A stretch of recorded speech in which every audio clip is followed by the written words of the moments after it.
Guys, what is up? I hope that you're all keeping well and safe during this scary time. Please remember to stay indoors unless absolutely necessary and follow all rules and precautions that your country has told you. Stay safe. Anyway, here's a video to keep you occupied whilst you're stuck at home. There have been many awful pop outfits, but here are just a few of the worst in my opinion. First up, we have Red Velvet's Dum Dum costumes. This is no surprise to anyone. I don't think anyone in their right minds would think these costumes look good. First of all, they look very cheap. I mean, anyone could have made that. And to think they come from a company as big and rich as SM Entertainment. It's not like this was all the company could afford. Their tights are all different colors to their tops except Soolji's, which really bugs me. Wendy and Soolji are the only two wearing hats, but even those are different colors and they all have different shoes on. Don't even get me started on how unflattering these outfits are on the girls. Even Red Velvet couldn't pull this one off.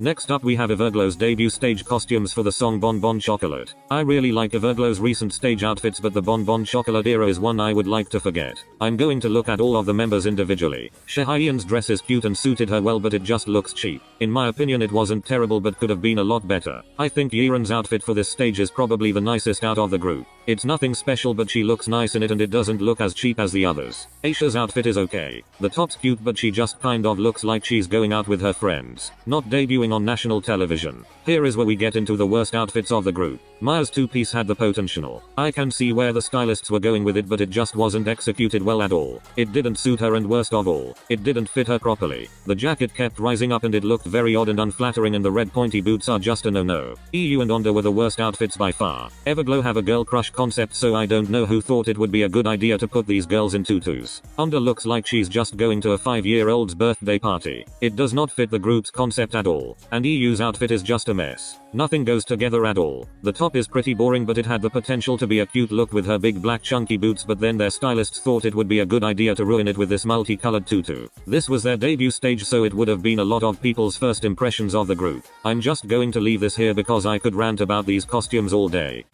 Now I feel like this one is a little controversial. I hated BTS costumes for Idol. I do not understand why they were wearing these horrendous suits. All of the different colors and patterns clashed, and honestly I really just cannot stand these outfits. However, the only good thing about them is they have kind of become iconic. I guess maybe because they are something different. People recognize it more, but I just still can't get on board with these. I also really don't understand why Jin is wearing a hoodie underneath his suit. I think RM or Jungkook pulled off these outfits the best, to be honest.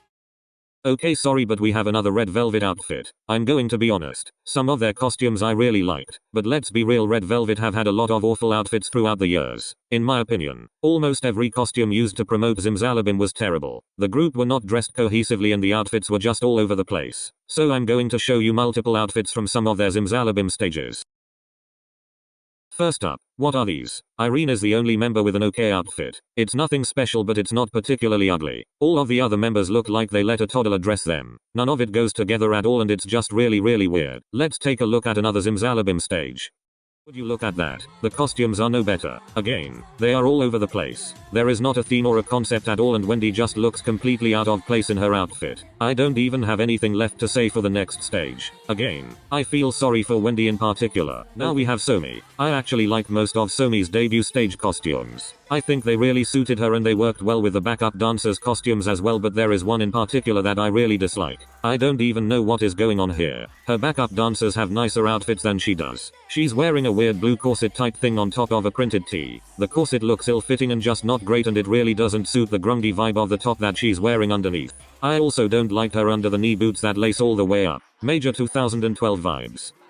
For a lot of NCT 127 stans, Fire Truck is an era we would like to forget. It was a time when SM Entertainment stylists were clearly trying to experiment and break boundaries with their clothes, but this did not work. Everything down to their hair and makeup looked a mess. I don't understand what the concept was. And what were those long maxi skirts all about? I am all for gender equality. If you're a man and want to wear a skirt, then wear one. But those who wore them in NCT clearly were having difficulty dancing in them and they weren't styled well at all. I hope we don't have another Fire Truck era ever again.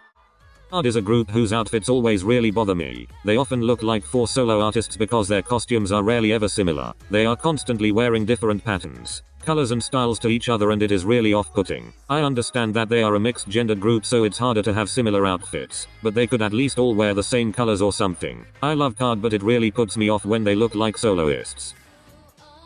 I know Blackpink's outfits are always a topic of conversation due to the fact that some members are clearly given nice outfits than others, but I'll leave that for another video. Blackpink have had countless bad stage outfits, but here is one of my least favorites. Look, I know this isn't terrible, but I just really don't like all of the patterns and sequins. Jennie has the nicest costume, however when wearing it amongst the other girls, she stands out because the pattern is so loud. I really don't like that. Lisa looks like she got that top from H&M and put on some school trousers. I hate the pattern of Jisoo's dress. Again, it's just too loud and out there, but it doesn't even go with the other members' outfits. And lastly, Rosé looks like a disco ball from the 90s. And that's my opinion on that. Now I feel like I should be slightly more forgiving towards New East, as this was back in 2013. However, these outfits are so atrocious I had to include them. Patterned drop crotch trousers were unfortunately the least terrible thing about this stage. Flat back caps, fake hair, socks pulled up to their knees, chains, dog collars, fake tattoos, high top trainers. They had the lot. It's as if their stylists were asked how many 2013 fashion trends they wanted to include and they just replied with yes. These were revolting. These were just a few of the worst stage outfits in K-pop, in my opinion. Obviously there are so many worse outfits, but I could sit here all day ranting about them. I hope you all enjoyed. Stay safe.